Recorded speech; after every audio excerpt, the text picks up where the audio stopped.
Hello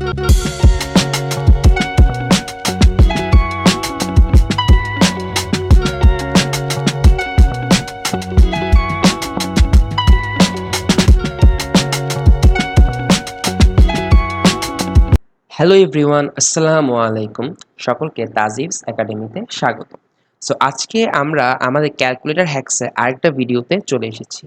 so আজকের ভিডিওতে আমরা দেখব আচ্ছা আজকের ভিডিওতে আমরা দেখব কিভাবে আমরা একটা ইউনিট থেকে আরেকটা ইউনিটে চেঞ্জ করতে পারি, অর্থাৎ ইউনিট কনভার্সনস দেখব। আমরা যারা মানে এটা আসলে সায়েন্স, কমার্স, আর্টস, আমরা যে ব্যাকগ্রাউন্ড থেকে হই না কেন, আমাদের সকলেরই লাইফে কোনো না কোনো জায়গায় একটা একক থেকে আরেকটা এককে রূপান্তর করার অনেক প্রয়োজন পড়ে। যেরকম যদি বলতে হয় আমাদের গ্যাসের ক্ষেত্রে আমরা প্যাসকেল থেকে এটিএম করি, বা আমরা সেন্টিমিটার, মিটার, কিলোমিটার, কিলোমিটারকে মিটার, অনেক মানে কনভার্সনস আমাদের লাইফে করতে হয়। সো মাঝে মধ্যে এই কনভার্সনসগুলো করতে গেলে আমরা মাঝে মধ্যে অনেক সমস্যার সম্মুখীন হই। সো আজকে আমরা দেখব কিভাবে আমরা আমাদের হাতে থাকা ছোট্ট একটা যন্ত্র অর্থাৎ ক্যালকুলেটর ব্যবহার করে আমরা খুব সহজে এই ইউনিট কনভার্সনসগুলো করতে পারি। চলো দেরি না করে শুরু করা যাক।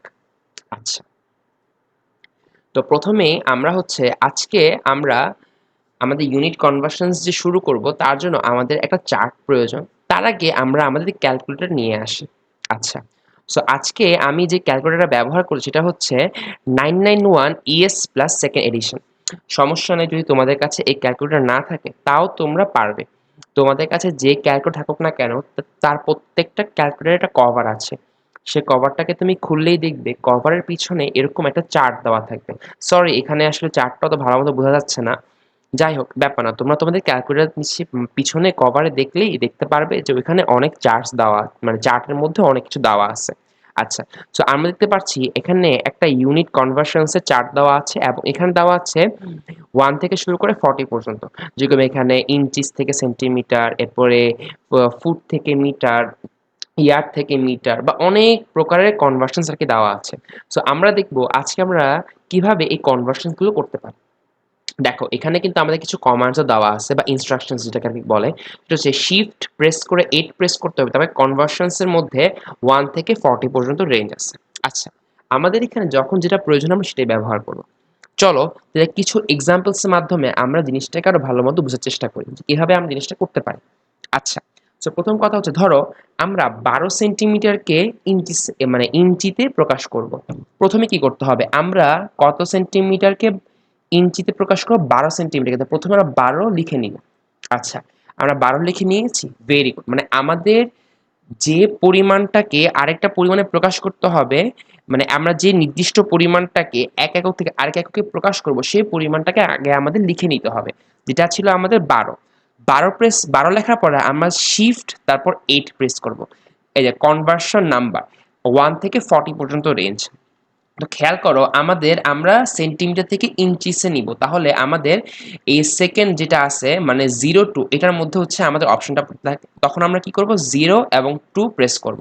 কিচ্ছু করতে হবে না। দেখো, আমাদের কিন্তু 12 সেন্টিমিটার 2 ইঞ্চেস অলরেডি চলে আসছে। যখন যখন আমরা ইকুয়াল প্রেস করব, এই যে অটোমেটিক চলে আসে, এটা হচ্ছে 4.7244, বা যদি আমরা সেটাকে ফ্র্যাকশনে চাইলে সেটা এই যে হ্যাঁ, এটা হচ্ছে 4.7244094449। তার মানে হচ্ছে আমরা যখন 12 সেন্টিমিটারকে ইঞ্চিতে প্রকাশ করব তখন এটা আসবে 4.7244 সামথিং। ঠিক আছে? আচ্ছা, তারপর আরেকটা দেখা যাক।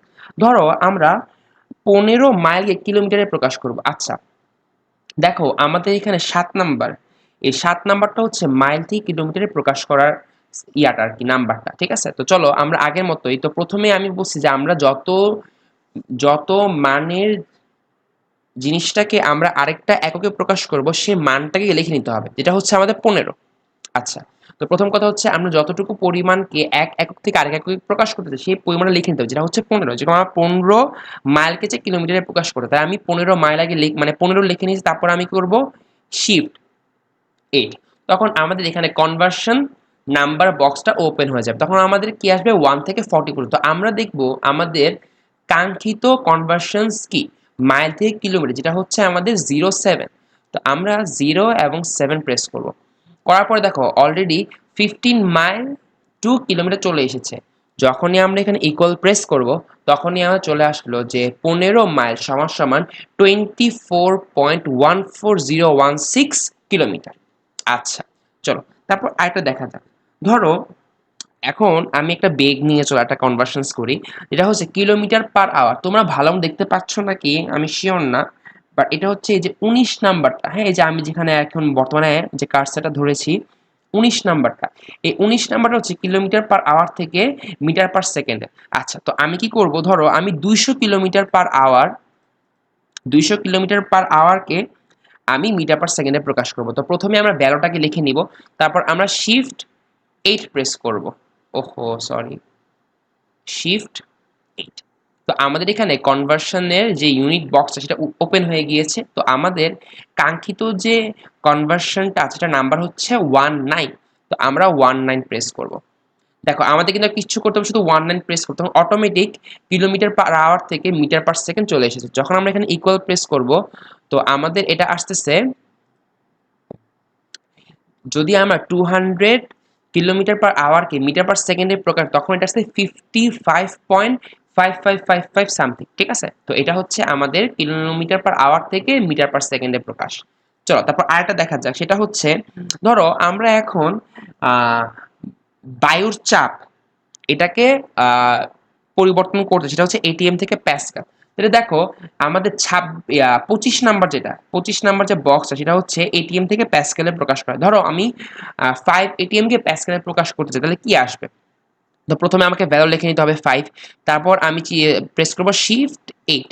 এই যে আমার এখানে কনভার্সন নাম্বারের বক্সটা খুলে গিয়েছে, তার মধ্যে আমি 25 ইনপুট দিব, কারণ কি আমরা এটিএম থেকে প্যাসকেলে প্রকাশ করতে চাই। তাহলে আমরা এখানে 25 লিখবো, বাস 25 আর কিচ্ছু করবো না। দেখো 5 ATM to Pascal, just equal press করবো, তাহলে দেখো আমার চলে আসছে কি 506625। মানে যদি আমরা 5 ATM কে প্যাসকেলে প্রকাশ করি তখন আসবে 506625। আচ্ছা, তারপর চলো আরেকটা দেখা যাক, সেটা হচ্ছে 38 নাম্বার। আমরা দেখি ধরো সেন্টিমিটার থেকে ফারেনহাইট। ধরো কারো কখনো প্রয়োজন পড়লো যে সে সেন্টিমিটার থেকে ফারেনহাইটে প্রকাশ করবে, এই জিনিসটা আসলে অনেক হয়। যেমন আমরা আর কি আসলে যারা আমরা হিউম্যান মানে মানুষরা আছি, আমাদের যারা বাসার মধ্যে আর কি ব্যবহার করে থার্মোমিটার, তারা সবাই ভাবে যে এখানে 1 থেকে 100 ডিগ্রি সেলসিয়াস পর্যন্ত কাটা দেওয়া, কিন্তু আসলে না, এটা হচ্ছে ফারেনহাইটে দেওয়া থাকে, সেলসিয়াসে না। কারণ যদি কোনো মানুষের বডি টেম্পারেচার 98-99 ডিগ্রি সেলসিয়াস হয়, এটা কিন্তু খুব মারাত্মক একটা বিষয়। সো কখনোই আসলে ভুলটা করা যাবে না। আমরা বাসার বাড়িতে থার্মোমিটারগুলো ব্যবহার করে থাকি, সেগুলো মূলত ফারেনহাইট স্কেলে হয়, ঠিক আছে। আচ্ছা, যাই হোক, তো আমরা মূলত দেখব যে কিভাবে আমরা সেলসিয়াস থেকে ফারেনহাইটে প্রকাশ করতে পারি। চলো এখানে আমরা 32 ডিগ্রি সেলসিয়াসকে ফারেনহাইট প্রকাশ করে দেখি। তো প্রথমে আমাকে ভ্যালু নিয়ে নিতে হবে 32, তারপর আমরা শিফট 8 প্রেস করব। করার পর আমাদের কত মধ্যে পড়তেছে, 38 এর মধ্যে পড়তেছে এই কনভার্সনটা। তাহলে 38 আমরা লিখে ফেলবো। লেখাবো, দেখো 32 ডিগ্রি সেলসিয়াস টু ফারেনহাইট, যখন আমরা এখানে ইকুয়াল প্রেস করবো তখন অটোমেটিক চলে আসবে আমাদের 89.6। অর্থাৎ যদি আমরা 32 ডিগ্রি সেলসিয়াসকে ফারেনহাইট স্কেলে প্রকাশ করি তখন এটা আসবে 89.6। আচ্ছা, চলো আরেকটা দেখা যাক। ধরো এখানে আমরা দেখব, এখন আমরা শক্তির রূপান্তর, ঠিক আছে, মানে শক্তির এক ইউনিট থেকে আরেক ইউনিটে কনভার্সনসটা দেখব। চলো যেরকম দেখো 40 নাম্বার এখানে দেওয়া আছে ক্যালোরি থেকে জুলে প্রকাশ, ঠিক আছে। ধরো আমি 500 ক্যালোরিকে জুলে প্রকাশ করতে চাই, আসলে আমাদের 500 ক্যালোরি সবসময় কত জুল হয়। প্রথমে আমরা ভ্যালু লিখে নিব, আগে ভ্যালু লেখা শেষ। তো আমরা এখন আবারও শিফট তারপর 8 প্রেস করব। করার পরে আমাদের এখানে কনভার্সন নাম্বারটা অন হয়ে গেছে। তো আমাদের এখানে এখন আমরা চার্টের দিকে খেয়াল করে দেখব, আমরা যে কাঙ্ক্ষিত যে আমাদের ইউনিট কনভার্সনসটা সেটা হচ্ছে 40 এর মধ্যে পড়তেছে, যেটা হচ্ছে ক্যালোরি থেকে জুল। তো আমরা এখানে সিম্পলি 40 এন্টার করব, বা শেষ, আর কিছু না। দেখো আমার অলরেডি 500 ক্যালোরি টু জুল এখানে দেখা যাচ্ছে। যখন আমরা এখানে ইকুয়াল প্রেস করব তখন আমাদের দেখাবে 2092.9 ক্যালোরি, সরি জুল আর কি, ঠিক আছে। মানে 500 ক্যালোরিকে যদি আমরা জুলে প্রকাশ তখন এটা আসবে 2092.9 জুল, ঠিক আছে। আচ্ছা, সো তোমরা চাইলে আরো এখানে অনেকগুলো কনভার্সনস আছে, যেরকম এখানে মিটার থেকে ফুট আছে, ইয়ার্ড থেকে মিটার আছে, এবং এখানে মিটার স্কোয়ার থেকে আর্ট, মানে অনেক প্রকারের ইউনিটস আছে। তোমরা বিভিন্নভাবে জিনিসগুলোকে করতে পারবে, ঠিক আছে। সো সকলকে অনেক অনেক ধন্যবাদ। আজকের জন্য এইটুকুই। সো আজকে আমরা মূলত আমাদের ভিডিওতে দেখলাম যে কিভাবে আমরা আমাদের হাতে থাকা খুব ছোট্ট একটা যন্ত্রের সাহায্যে আমরা কিভাবে এক ইউনিট থেকে আরেক ইউনিটে কনভার্সনস করতে পারি, ঠিক আছে? যারা হচ্ছে বিভিন্ন ক্ষেত্রে ভর্তি পরীক্ষায় বা এমসিকিউর ক্ষেত্রে এই ইউনিট কনভার্সন গুলো অনেক বেশি পরিমাণে প্যারা দিয়ে থাকে স্টুডেন্টদেরকে, ঠিক আছে? সো তুমি তোমার হাতে থাকা ক্যালকুলেটর যদি এই ছোট্ট একটা ট্রিক্স জানতে পারো তাহলে তোমাদের অনেক ক্যালকুলেশনস গুলো অনেক সহজ হয়ে যাবে, ঠিক আছে? এবং এই ট্রিকগুলো কিন্তু অনেক বেশি এমসিকিউতে হেল্প করে, ঠিক আছে? সো তোমরা অবশ্যই আমি কমেন্ট বক্সে জানিয়ে দিবে তোমাদের কাছে ভিডিওটা কেমন লেগে। যদি ভালো লেগে থাকে তাহলে অবশ্যই আমার চ্যানেলটাকে like, comment, share and subscribe করবে। এবং তোমরা যদি সামনে আরও এরকম ভিডিও চাও তাহলে অবশ্যই আমাকে কমেন্ট বক্সে জানিয়ে দেবে। সকলকে অনেক অনেক ধন্যবাদ। আজকের জন্য এইটুকুই। আসসালামু আলাইকুম রহমতুল্লাহি বারাকাতুহু।